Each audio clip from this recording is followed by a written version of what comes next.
जब कोई आदमी उदास होता है या दुखी होता है तो उसके शब्द उसमें एक नया जोश, एक नया उत्साह भर सकते हैं और एक हारा हुआ आदमी अपने जीवन में एक नई शुरुआत कर सकता है सिर्फ शब्दों के माध्यम से, हमारी वाणी के माध्यम से।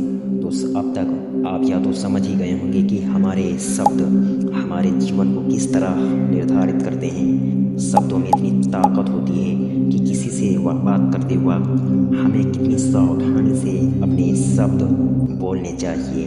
मैं जिस इंसान की कहानी में आपको सुनाने वाला हूँ उसमें आपको सीधे तौर पर कुछ ऐसे तरीके पता चलेंगे, कुछ ऐसी परिस्थितियाँ पता चलेंगी जहाँ पर आपको हमेशा चुप रहना चाहिए। कुछ ऐसी परिस्थितियों में अगर आप कुछ नहीं बोलेंगे तो वही आपके लिए सबसे ज़्यादा बेहतर होगा। इससे पहले कि आप इस कहानी में खो जाएं तो इस चैनल को सब्सक्राइब ज़रूर कर लें। तो चलिए इस कहानी को स्टार्ट करते हैं। एक बार की बात है, एक युवा लड़का एक बार एक बौद्ध भिक्षु के पास पहुंचा।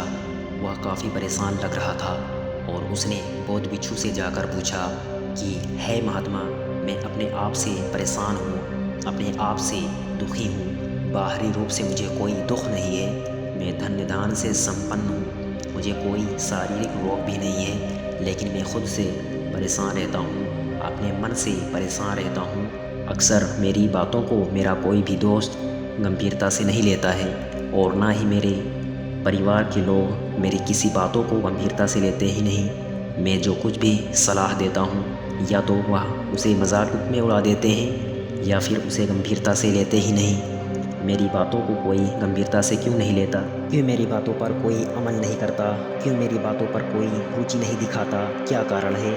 कृपया मुझे बताने का कष्ट करें और मेरे मन के इस दुख को दूर करें। यह सुनकर बौद्ध भिक्षु ने कहा कि आज मैं सुबह चालित ध्यान करके वापस आ रहा था।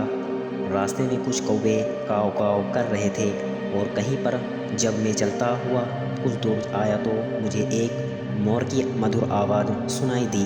यह सुनकर अचानक मेरे मन को ख्याल आया कि कौवे कितना काव काव करते हैं, कितना बोलते रहते हैं, लेकिन कोई भी प्राणी कौवे की आवाज़ को पसंद नहीं करता। मोर हमेशा से सही परिस्थिति के हिसाब से बोलता है।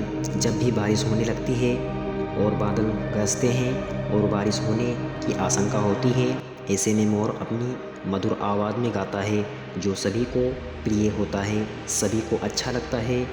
ऐसे ही अगर इंसान सही परिस्थिति के हिसाब से सही शब्द बोले, सही वाणी बोले तो वही वाणी दूसरों के लिए संगीत हो जाती है, संगीत बन जाती है और दूसरे लोग तुमसे सम्मोहित हो जाते हैं।